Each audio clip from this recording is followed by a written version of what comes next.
Hey, this is Brian Cohn of B Cohn Knives. So today we'll be making a really high-end Damascus chef knife for my brother who happens to be a high-end chef.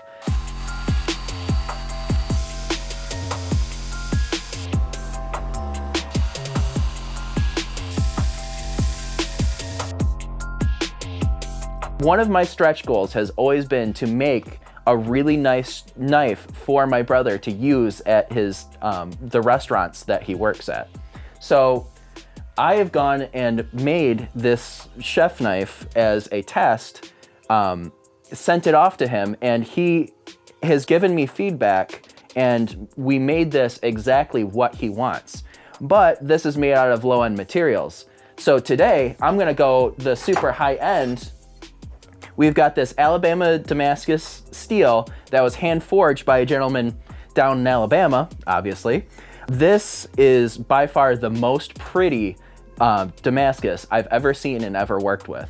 So this is totally worth getting, and it will end up being a very nice knife. So to go with that high-end Damascus, we've got this carbon fiber that'll be one side of the handle. It was actually handmade by Zach at the Burl Blank. This carbon fiber is, again, the best I've ever worked with, and I'm really, really glad that we can, put this on a knife today.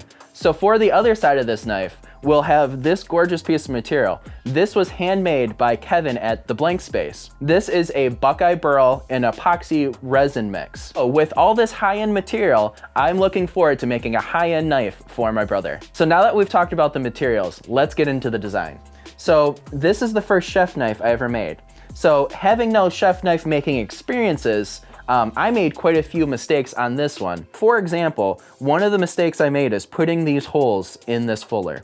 The idea behind the fuller itself is so when you're chopping vegetables and whatever else, whatever you're chopping will fall off the blade because there's air behind it.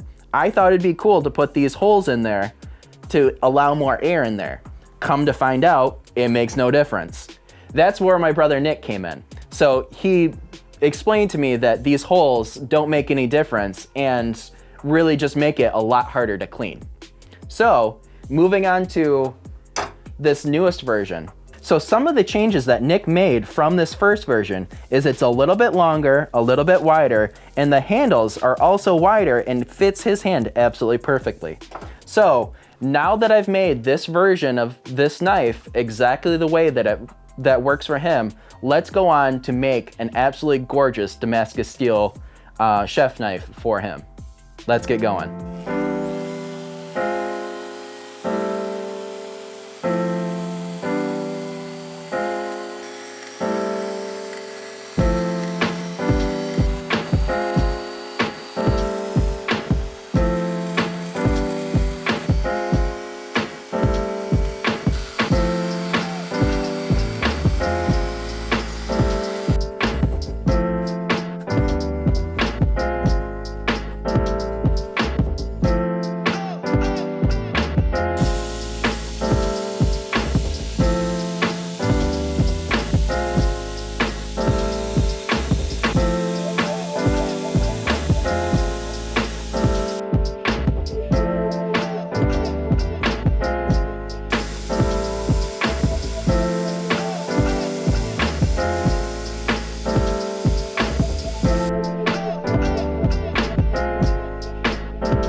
Very.